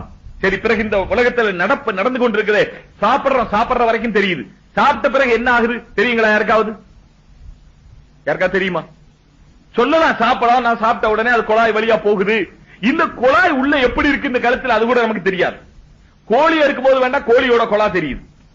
கோழியா இருக்கும்போது பிஸ்மில்லா சொல்லி அறுத்தா அந்த குழா தெரியுது. அதுல கூட நம்ம பேர் கோழியா இருக்க மாட்டாங்க. கோழியா இருக்கிறதுக்கு அதுக்கு சில பேர் இருக்கிறாங்க, அவங்க கொண்டு போய் தான் அறுக்கிறது. பள்ளியாசம் முன்னால கோழி வச்சுக்கிட்டு நிப்பாங்க தொழுகு போகும்போது. தெரிஞ்சு போய் இவங்க வீட்டுல இன்னைக்கு கோழி சால்னா. எந்த பையன் கோழி வச்சு கையில நிக்கிறானா அவங்க வீட்டுல என்ன சால்னா இன்னைக்கு? கோழி சால்னா. தெரிஞ்சுக்கலாம். கோழி இருக்கிறது ஒரு காரியமே இல்லை. கத்தியை வைக்கணும், பிஸ்மில்லா சொல்லி அறுக்கணும், இவ்வளவுதான். அது எல்லாரும் இருக்கலாம். இது ஒரு பெரிய காரியம் இல்லை. சரி, அதனால நான் யாருடைய வருமானத்துக்கு எடுக்கிறேன்னு நினைச்சுக்காதீங்க. அதனால ஆடு இருக்கிறது ஒரு பெரிய காரியம் இல்லை. எல்லா முஸ்லீமும் செய்யலாம். கத்தியை வைக்கணும், கழுத்துல இருக்கணும். எத்தனை பேர் கழுத்தை நம்ம அறுத்து இருக்கிறோம்? எத்தனை ஆளு கழுத்தை இருக்கிறவங்க?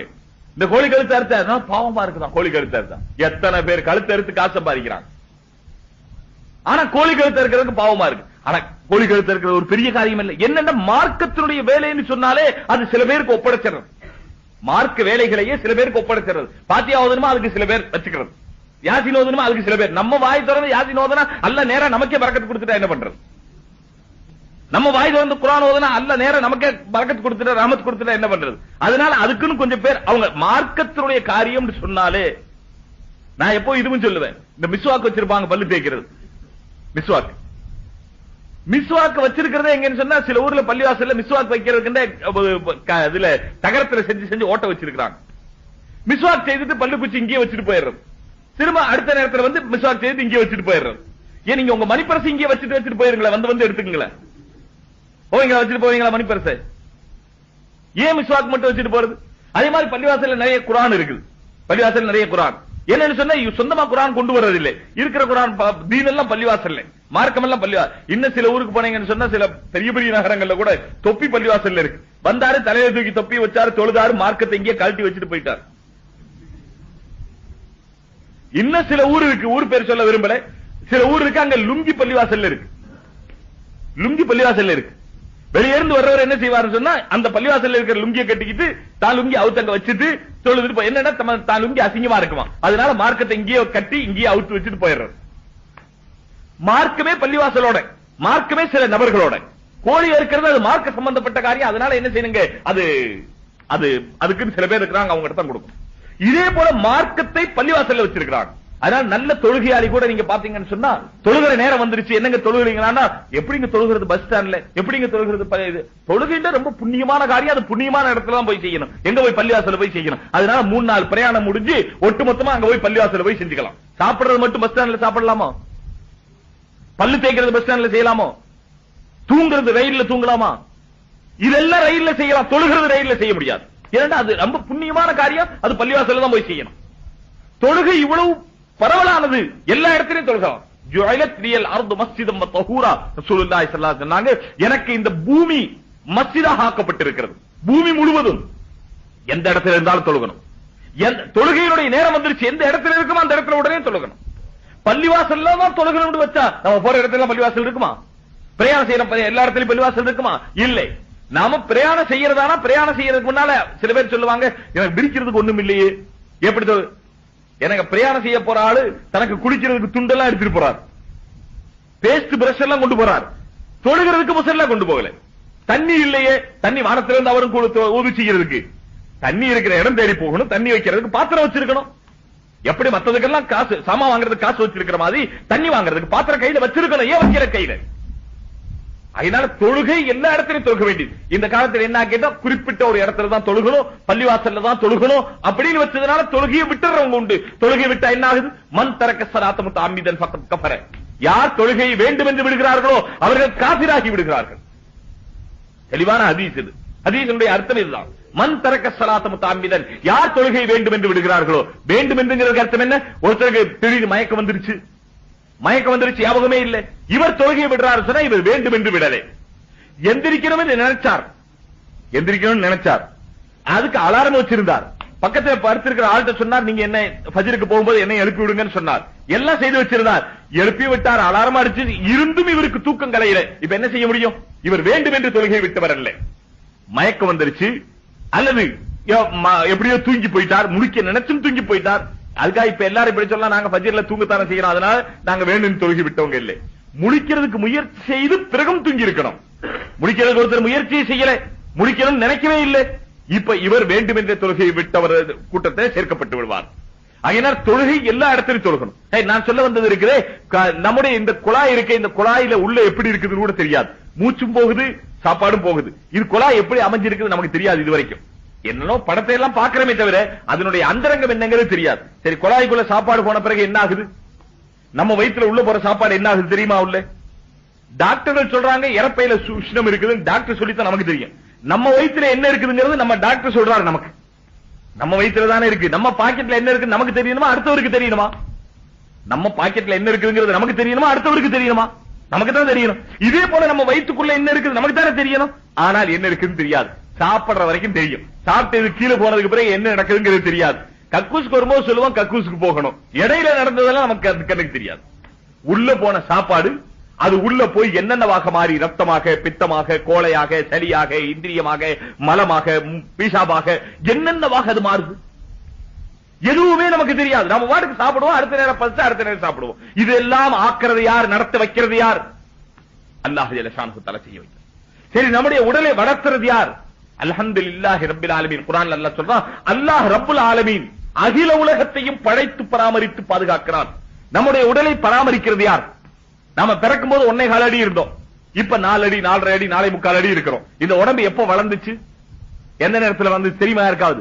சரி, உடம்பு வளர்ந்து தெரியாட்டா போகுது. மீசை நேத்து ஷேவிங் பண்ண மீசை இன்னைக்கு வளர்ந்துருக்குது.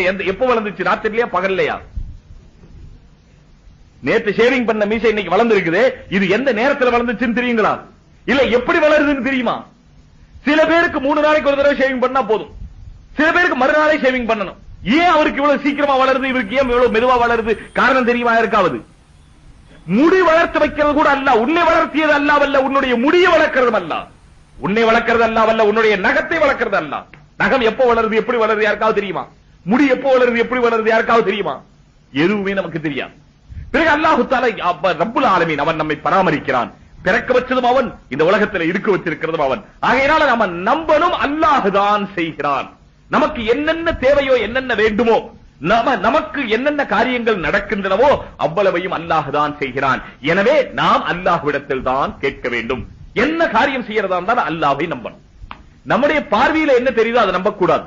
உலகத்துல பழக்கம் என்னன்னு சொன்னா, பணம் நிறைய இருந்தா நல்லா இருக்கிற மாதிரி தெரியுது, அதனால பணம் சம்பாதி. எப்படி பணம் வந்தாலும் சரி, எப்படி பணம் வந்தாலும் சரி. அதுக்கு தமிழ்ல அழகா சொல்லி வச்சிருக்காங்க, நாய் வித்த காசு குறைக்குதா, வேப்பெண்ணெய் வித்த காசு கசக்குதா? வேப்பெண்ணெய் வித்த காசு நக்கி பார்த்தா கசக்குமா?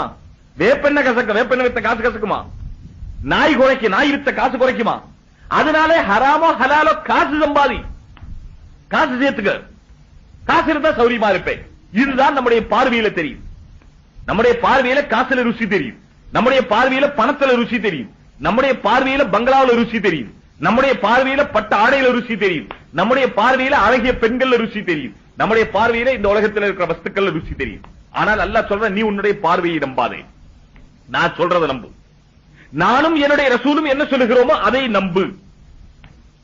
பாருங்க, பார்வைக்கு அரபியில சொல்றது நசர். நசர் சொன்ன பார்வையின் அர்த்தம். அல்லாஹ் அல்லாஹ்வுடைய ரசூல் சொன்ன செய்தி, அதுக்கு ஹபர் என்று பேர். நசரை நம்பாதே, ஹபரை நம்பு.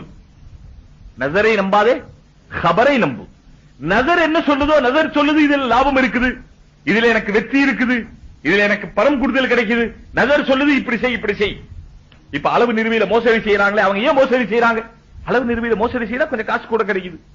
கலப்படம் செய்யறாங்களே, அவங்க ஏன் கலப்படம் செய்யறாங்க? கலப்படம் செஞ்சா காசு கொஞ்சம் கூட கிடைக்குது. கலப்படம் செய்தால் காசு கொஞ்சம் கூடுதல் கிடைக்குது. 98 கிலோ அரிசி 2 கிலோ கல்லு, 98 கிலோ அரிசி 2 கிலோ கல்லு. இந்த கல்லு தயார் செய்யப்பட்ட கல்லு கிடைக்குது, அரிசி மாதிரியே தயார் செஞ்ச கல்லு கிடைக்குது.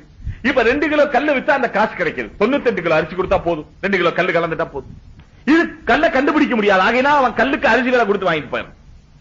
இப்ப இந்த கலப்படம், அரிசியில கல்ல கலக்கிறதும், அரிசியில கல்லு கலக்கிறதும், மிளகாய் பொடியில செங்கல் பொடி கலக்கிறதும், டீத்தூள்ல என்ன கலக்கிறதுங்க, முந்திரி பொட்டு கலக்கிறதும், முந்திரி பருப்பு இருக்கு அதுக்கு மேல இருக்கிற பொட்டு, அது அரைச்சா டீத்தூள் மாதிரியே இருக்கு. அதெல்லாம் கண்டுபிடிச்சு வச்ச மனுஷனுடைய மூளை அல்லாஹ் செலவு செய்ய சொன்னா பள்ளிவாசல்லையும் ரம்ஜான்லையும். மனுஷன் மூளை செலவு செஞ்சது எங்கீங்க, எதுல எதை கலக்கலாம்? மனுஷன் மூளை செலவு செஞ்சது பூரா அதுல எதுல எதை கலக்கலாம்? இன்னைக்கு உலகத்துல ஆகப்பெரிய பிசினஸ் இருக்க கலப்படம் தான். கலப்படம் இல்லாத ஏதாவது ஒரு வஸ்து இருக்குங்களா? இங்க கடையில கிடைக்கிறதா கலப்படம் இல்லாது?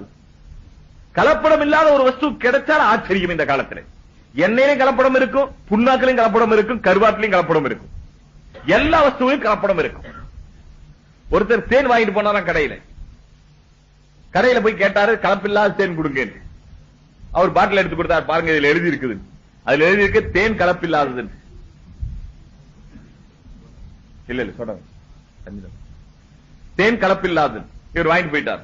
வாங்கிட்டு போய் சாப்பிட்டு பார்க்கும்போது தேன் கலப்பில்லாதுன்னு எழுதி இருக்குது. வாங்கிட்டு போயிட்டார். வாங்கிட்டு போய் தேனை உபயோகிச்சு பார்த்தா தேன் கலப்படமான தேன். இவர் கடைக்காரர் சண்டைக்கு போனார். கடைக்காரருக்கு இவருக்கு சண்டை, பெரிய சண்டை வந்துருச்சு. கடைசியா கோர்ட் வரைக்கும் போயிட்டாங்க. கோர்ட்டுக்கு போன பிறகு அங்க வாதாடும் போது அவர் கடைக்காரர் அந்த தேன் வாங்கிட்டு போனவர் சொன்னார், பாருங்க இந்த தேன் கலப்பில்லாதுன்னு எழுதி இருக்குது, ஆனா தேன்ல கலந்து இருக்குது. பிறகு இந்த தேன் செய்த கம்பெனிக்காரர் அவரை கூப்பிட்டு விசாரிச்சாங்க என்னன்னு. அவர் சொன்னார், நான் உண்மைதான் எழுதி இருக்கிறேன். என்ன உண்மை எழுதி இருக்கிற? தேன் கலப்படமானது நிரூபிக்கப்பட்டிருக்கு. எந்த வகையில் நிரூபிக்கணுமோ அந்த வகையில் நிரூபிச்சுட்டாங்க. தேன் கலப்படம் இருக்குது, நீ தேன் கலப்பில்லாதுன்னு எழுதி இருக்கிறேன். அவர் சொன்னார், இந்த பாட்டில் நான் தேன் கலக்கலை, வெறும் சக்கரத்து பாகுதான் ஊத்தி வச்சிருக்கிறேன். தேன் கலப்பில்லாதது, தேனே கலக்கலை. என்னதான் இருக்கு பாட்டில்? வெறும் சக்கர பாகுதான் இருக்குது, தேன் கலப்பில்லாதது. தேனை தவிர பாக்கி எல்லாம் இருக்கு, தேன் தான் கலக்கலை. சரியான பேச்சு, தேன் கலப்பில்லாது. இது மாதிரியான காலத்தில் வாழ்றோம். இந்த கலப்படம் செய்யறவங்க எல்லாம் ஏன் கலப்படம் செய்யறாங்க? காசு கூடுதல் கிடைக்கிறதுக்கா. கடத்தல் செய்யறவங்க எல்லாம் ஏன் கடத்தல் செய்யறாங்க? காசு கூடுதல் கிடைக்கிறதுக்கா. எத்தனை விதமான ஏமாற்று வித்தைகள் இருக்கோ அத்தனையும் பணம் சம்பாதிக்கிறதுக்காக. ஏன்? பணத்தில் லாபம் தெரியுது. நம்முடைய நஜர் சொல்லுது, பணம் சம்பாதி லாபம் கிடைக்கும். பணம் சம்பாதி உனக்கு லாபம் கிடைக்கும். பணம் சம்பாதிச்சா நீ சுகமா இருக்கலாம். பணம் சம்பாதிச்சா என்னவா இருக்கலாம்? சுகமா இருக்கலாம். பணம் சம்பாதிச்சா பங்களா கிடைக்கும். பணம் சம்பாதிச்சா செல்வந்தனாகலாம். பணம் சம்பாதிச்சா என்னென்னமோ கிடைக்கும். ஆகையினால் பணம் சம்பாதி, பணத்தில் தான் வெற்றி இருக்கிறது என்று நம்முடைய நஜர் சொல்லுது. ஆனால் அல்லாஹும் அல்லாஹ்வுடைய ரசூலும் என்ன சொல்றாங்க? பொய் சொன்னால் ரஹ்மத் வராது. கலப்படம் செய்தால் அல்லாஹு தஆலா பரக்கத்து தர மாட்டான். கடத்தல் செய்தால் அந்த வியாபாரத்தின் மூலமாக அல்லாஹு தஆலா உனக்கு லாபத்தை தர மாட்டான். பணம் வந்துடும். பணம் வர்றது வேறு, லாபம் வர்றது வேறு. பணம் வர்றது வேறு, சுகம் வர்றது வேறு. பணம் வர்றது வேறு, பரக்கத் வர்றது வேறு. பணம் வர்றது வேறு, ரஹ்மத் வர்றது வேறு. பணத்துக்கு பேர் பரக்கத் இல்லை, பணத்துக்கு பேர் பரக்கத் ரஹ்மத்தும் இல்லை. பணம் இருக்கும், ஆனால் மனுஷனுடைய வாழ்க்கையில பரக்கத் இருக்காது, ரஹ்மத் இருக்காது. ரஹ்மத் இல்லாதனால என்ன செய்வான்? எப்ப பார்த்தாலும் புலம்பிக்கிட்டே இருப்பான். பணம் இருக்கும், ஆனா காலையில் எந்திரிச்சது ராத்திரி வரைக்கும், காலையில் எந்திரிச்சதிலிருந்து ராத்திரி வரைக்கும் மகன் சொன்னபடி நடக்கிறது இல்லை. மகன் கொஞ்சம் பணத்தை தூக்கிட்டு போயிட்டான். இங்க வச்சிருந்த மேனேஜர் கொஞ்சம் பணத்தை சுருட்டிக்கிட்டான். பணம் இன்னும் நிறைய இருக்கு.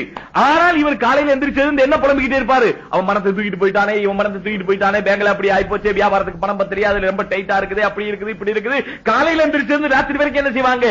ஒரே புலம்பலாத்தான் இருக்கும். இதுதான் பணம் இருக்கும், ரஹ்மத் இருக்காது. ராத்திரிக்கு படுத்து கனவு காங்கிறதெல்லாம் என்னவா இருக்கும்? மனைவி பக்கத்துல படுத்திருந்தா கூட நல்ல கனவு வராது இவளுக்கு. என்ன கனவு வரும்? எங்கேயாவது பணத்தை கொள்ளையடிச்சிட்டு வர்ற மாதிரி, லாட்டரியில பணம் கிடைக்கிற மாதிரி, இந்த மாதிரி தான் கனவு கட்டுக்கிட்டு. ஏன் காரணம் என்ன? பணம் இருக்குது, ரஹ்மத் இல்லை. பணம் இருக்குது, பரக்கத் இல்லை. பணம் இருக்குது, நிம்மதி இல்லை. வாழ்க்கையில் அல்லாஹு தஆலா ஹயாத்தை தய்யிபாவை எடுத்து விடுகிறான், அமலே சாலிஹ் இல்லை என்று சொன்னான். இவன் அல்லாஹ்வை நம்பலை, அல்லாஹ்வுடைய கபரை நம்பலை.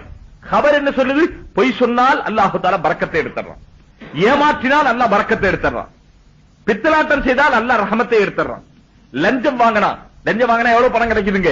எந்த சிரமம் இல்லாம, எந்த கஷ்டம் இல்லாம பணம் கிடைச்சிருக்கு. லஞ்சம் வாங்குறவங்க அதனாலதான் லஞ்சம் வாங்குறாங்க. லஞ்சம் கொடுக்காம இந்த காலத்துல காரியமே நடக்காது. எங்க போனாலும் லஞ்சம் கொடுக்கணும். லஞ்சம் மனிதர்கள் மட்டும் கேட்கறது இல்ல, அந்த ஆபீஸ்ல இருக்கிற செவரெல்லாம் லஞ்சம் கேட்குது இந்த காலத்துல. ஆபீஸ்ல இருக்கிற செவரு கூட லஞ்சம் கேட்கும்.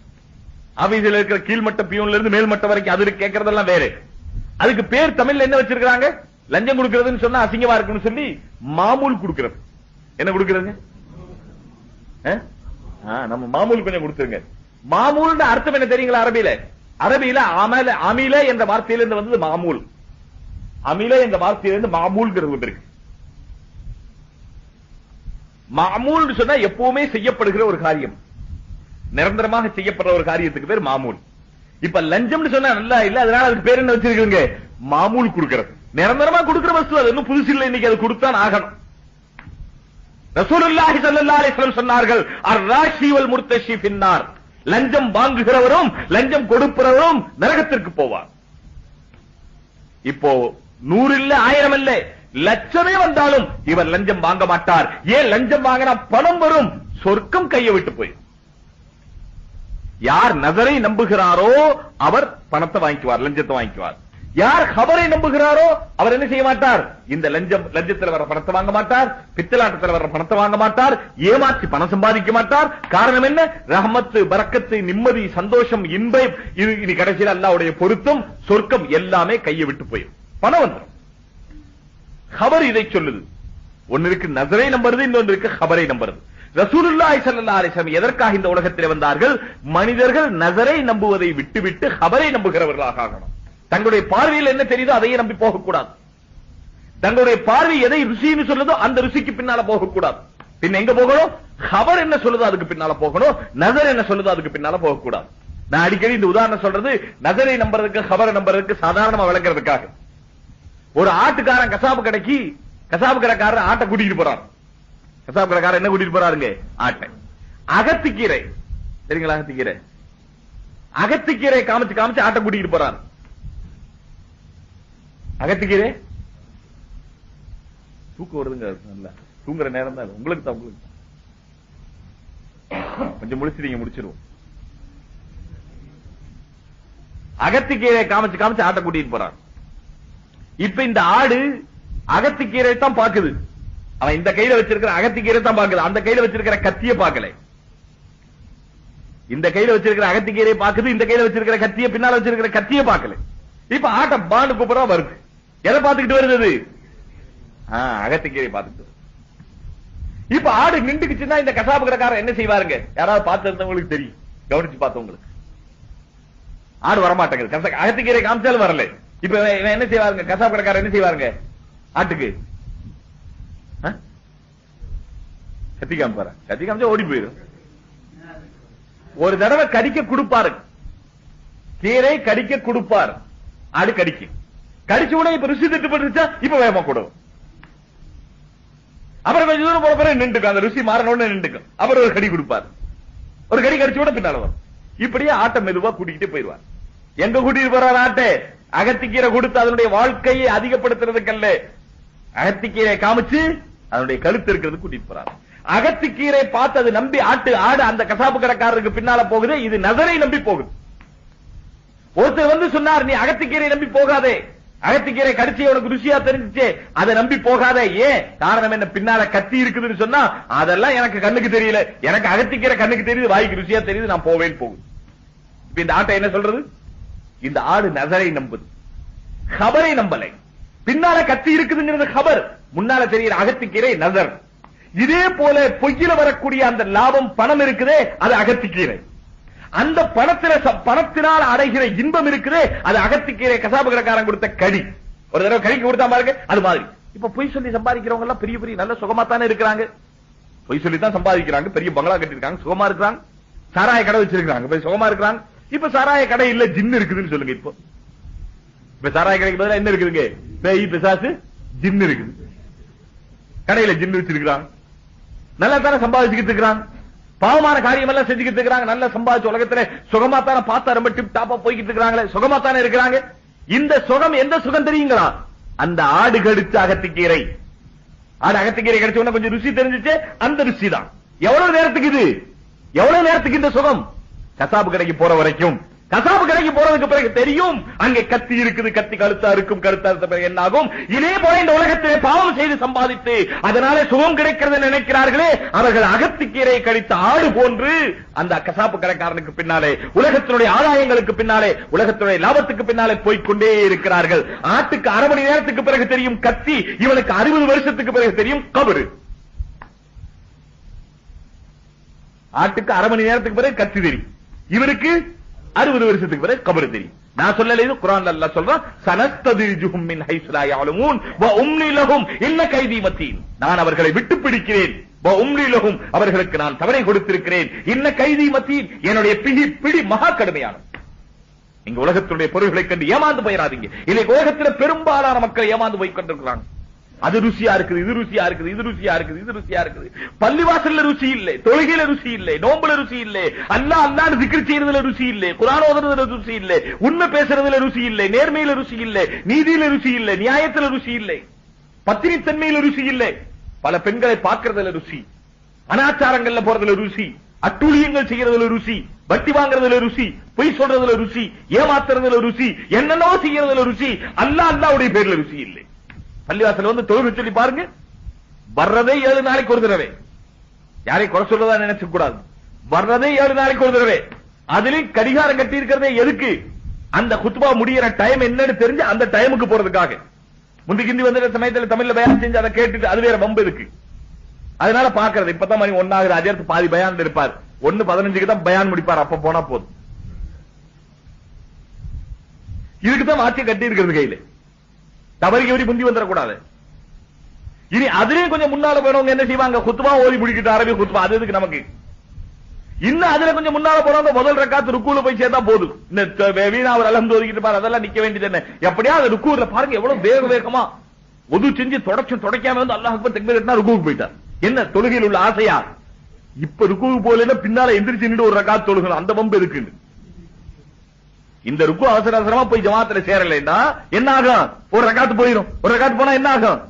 எந்திரிச்சு தொழுகணும், அப்புறம் சூரத்தில் பாத்தியா ஓதணும், இன்னொரு சூறா ஓதணும், அதுக்கு வேற 2 நிமிஷம் ஆகும். இந்த வேலை வேணாங்கிறதுக்காக வேக வேகமா தொடக்காம ஒது செஞ்சு செய்யாம பாதி ஒது செஞ்சிருப்பாரு, அங்கிருந்து ஓடி ஓடி வர்றார்.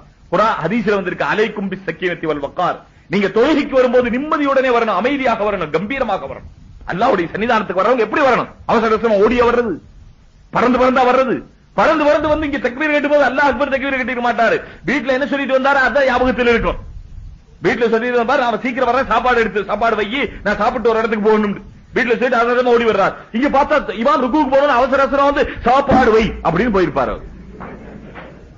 என்ன நினைச்சுக்கிட்டு வந்தாரு அதான வாயில வரும். அல்லாஹ் அக்பர் எங்கிறது ஒரு வாயில என்ன மூளையில இருக்கு அதான வாயில வரும். மூளையில என்ன இருக்கு அதான் வாயில வரும். கல்வில என்ன இருக்கு அதான் வாயில வரும். அல்லாஹ் அக்பர் எங்கிறது வாயில வரும். சரி, அப்படியே அல்லாஹ் அக்பர் வாயில வந்தா கூட மூளையில அல்லாஹ்வுடைய ஞாபகம் இருக்காது, கல்வில அல்லாஹ்வுடைய ஞாபகம் இருக்காது. லா ஸலாத்த இல்லா பிஹுதூரில் கல்ப். கல்பு ஹாஜராகாமல் தொழுகை கூடாது. கல்வில அல்லாஹ் ஹாஜராகணும். கல்வில அல்லாஹ்வுடைய ஞாபகம் அப்ப தொழுகை கூடும். கல்வில அல்லாஹ் ஹாஜராகணும். இவங்க உலகத்திலே பாவம் செய்து சம்பாதிக்கிறவங்க, ஏமாத்தி சம்பாதிக்கிறவங்க, பித்தனாட்டம் செய்து சம்பாதிக்கிறவங்களை பார்த்து நாம் முஸ்லிம்கள் ஏமாந்து போக கூடாது. அவங்களுக்கு அவங்க வாழ்க்கை நன்றாகத்தானே இருக்கு, அவங்க சந்தோஷமா தானே இருக்குது அப்படின்னு நினைச்சால் அது வெளிரங்கத்தர சந்தோஷமா இருக்கு. அந்த சந்தோஷம் எது போல சந்தோஷம்? அந்த ஆடு கடிச்ச அகத்திக்கீரை. எப்போ ஞாபகம்? இது ஆடு கடிச்ச அகத்திக்கீரை நமக்கு வேண்டாம். பின் என்ன வேணும்? நபிமார்களும் நல்லவர்களும் நாதாக்களும் எந்த ருசி தொழுகையிலும் நோம்பிலையும் ஜக்காத்திலையும் அல்லாஹ்வுடைய பாதையில முயற்சி செய்யறதிலையும் பெரியார்கள் எந்த ருசி அனுபவிச்சாங்களோ அந்த ருசி, நிம்மதியான ருசி நமக்கு கிடைக்கும். நிலைத்து நிற்கக்கூடிய நமக்கு ருசி நமக்கு கிடைக்கும். அந்த ருசி எதுல கிடைக்கும்? ஹபரை நம்புறதுல கிடைக்கும், நஸரை நம்புறதுல கிடைக்காது. நாம் நஸரை நம்பக்கூடாது. நம்முடைய பார்வை என்ன சொல்லுதோ அதை நம்பவே கூடாது. கேட்கணும் அல்லாஹ் என்ன சொல்றான். எந்த காரியம் செய்யறதா இருந்தாலும் என்ன கேட்கணுங்க? இந்த காரியத்தை அல்லாஹ் எப்படி சொல்றான், அல்லாஹ் எப்படி செய்ய சொல்றான். இன்றைய பூரா விஷயத்தினுடைய சாராம்சமாக நீங்க இதை எடுத்துக்கொள்ளுங்க. எந்த காரியம் செய்யறதா இருந்தாலும் வேற யார்ட்டும் கேட்க கூடாது. வியாபாரம் செய்யுங்க, தொழில் செய்யுங்க, உத்தியோகம் செய்யுங்க, தூங்குங்க, முடியுங்க, நடங்க, இருங்க, பேசுங்க, சிரிங்க, என்ன காரியம் செய்யுங்க. பள்ளிவாசலுக்கு வந்தாலும் சரி, பார்பர் ஷாப்புக்கு போனாலும் சரி, பள்ளிவாசலுக்கு வந்து தொழுகிறது எப்படின்னு யார்கிட்ட கேட்கணும்? யார் அல்லாஹ்வுடைய உத்தரவுகளை தெரிந்தவர்கள் யாரோ அவர்களிடத்தில் கேட்கணும். அவங்க தான் கேட்கணும். எந்த பக்கம் திரும்பி நின்று தொழுகணும்? நான் தொழுகிறேன் என் சௌரியம் அப்படின்னு இந்த பக்கம் திரும்பி நின்று தொழுதா? ஒதுவெல்லாம் நல்லா செஞ்சார், சூரத்துல் ஃபாத்திஹா நல்லா ஓதினார், இன்னும் சூரே பக்ரா அந்த 2.3 ஜுஸ் ஓதினார்னு வச்சுங்க. அவ்வளவு ஓதி இந்த பக்கம் நின்று தொழுதா? தொழுக கூடுமா? தொழுக கூடாது இல்லையா? இன்னொருத்தர் இருந்தார், சரி இவரு ஒரு பெரிய மனுஷன் இந்த பக்கம் தொழுகிறார், நான் ஒரு பெரிய மனுஷன் நான் இந்த பக்கம் தொழுகிறேன் தொழுதார். என்ன ஆகும்? தொழுக கூடாது. இப்ப தொழுகிறது எந்த பக்கம் தொழுகணும், என்ன ஓதணும், எவ்வளவு ஓதணும், இதெல்லாம் அல்லாஹ்வுடைய உத்தரவை யார் தெரிந்தவர்கள் இருக்கிறார்களோ அவர்களிடத்தில் கேட்டு செய்யணும். இதே போல பள்ளிவாசலுக்கு வந்தால் எப்படி தெரிந்தவர்களிடத்தில் அல்லாஹ்வுடைய உத்தரவை கேட்டு அல்லாஹ்வுடைய உத்தரவின்படி செய்யணுமோ, இதே போல பார்பர் ஷாப்புக்கு போனாலும் கேட்கணும். நான் தாடி மீசை பத்தி செய்ய போறேன், தாடி மீசையினுடைய வேலை செய்ய போறேன். இப்ப அல்லாஹ்வுடைய ரசூல் என்ன சொல்லி இருக்கிறாங்க, தாடி எப்படி வைக்கணும், மீசை எப்படி வைக்கணும், தலையில முடி எப்படி வைக்கணும், அல்லாஹ்வுடைய ரசூல் என்ன சொல்லி இருக்கிறாங்களோ அது பிரகாரம் செய்யணும். ஊர் என்ன செய்யுது அது பிரகாரம் செய்யக்கூடாது. வீட்டுல பஞ்சாதி என்ன சொல்றாங்க அது பிரகாரம் செய்யக்கூடாது. யார் பஞ்சாதி செய்யற பிரகாரம் செய்யறாங்களோ அவங்க பஞ்சாதி அல்லாஹ் ஆக்கிட்டாங்க. யார் அல்லாஹ் ஆக்கிட்டாங்க? வீட்டுல சொல்றாங்க என்னங்க ஏங்க தாடி வைக்கல, வீட்டுல வேணாங்கிறாங்க. இது என்ன பேச்சுங்க? இது பேச்சே இல்ல. ரொம்ப பேர் சொல்ற காரணம் இதுதான். என்னங்க உங்களுக்கு வயசு ஆகி போச்சு அதுக்குள்ள தாடி வைக்கிறீங்க? தாடி வராம இருக்கிற வரைக்கும் வயசு ஆகல, தாடி எப்ப வந்துருச்சோ தாடி வர வயசு வந்துருச்சு, வைக்க வேண்டியதான். அல்லாஹ் எதை வைக்க சொன்னானோ அதை வைக்கணும், எதை விட சொன்னானோ அதை விடணும், எதை வெட்ட சொன்னானோ அதை வெட்டணும். யாராவது வீட்டுல தாய் தந்தையுடைய சொல்லு குழந்தை கேட்கிறது, அம்மாவை அடிக்கிறவங்களும் இருக்கிறாங்க, பாபாவை உதைக்கிறவங்களும் இருக்கிறாங்க. ஏன் காரணம் என்ன? அல்லா ரசூலுடைய பேச்சை கேட்டு நம்ம பழக்கல, ஆகையினால் நம்ம பேச்சு அந்த குழந்தை கேட்கறது இல்லை. ஆகையினால உங்க குழந்தை உங்க பேச்சு கேட்கணுமானா நீங்க அல்லாஹ்வுடைய பேச்சை கேட்டு பழக்குங்க. சின்ன குழந்தை இருந்து அல்லாஹ் ரசூல் சொல்லி கொடுத்து பழக்குங்க. சாப்பிடும்போது பிஸ்மில்லா சொல்லுன்னு சொல்லுங்க. பிஸ்மில்லா சொன்னா ஷைத்தான் கூட சாப்பிட மாட்டான், இல்லாட்டா ஷைத்தான் கூட சாப்பிடுவான். இப்படி எல்லாம் சொல்லி பழக்கினீங்கன்னா அந்த குழந்தை தீன் உள்ள குழந்தையாக ஆகும். ஆக நீங்களும் தீன் பிரகாரம் நடக்கணும், உங்களுடைய குழந்தையும் தீனின் பிரகாரம் ஆக்கணும், உங்களுடைய வீட்டில் உள்ள ஆண்களையும் தீன் பிரகாரம் ஆக்கினால் இன்ஷா அல்லாஹ் உங்களுடைய குடும்பத்தில் சொர்க்கத்துடைய வாசனை வரும். அல்லாஹ் ஜல்ல ஷானஹு தஆலா நம்முடைய குடும்பங்களை அப்படி ஆக்கி வைப்பானாக.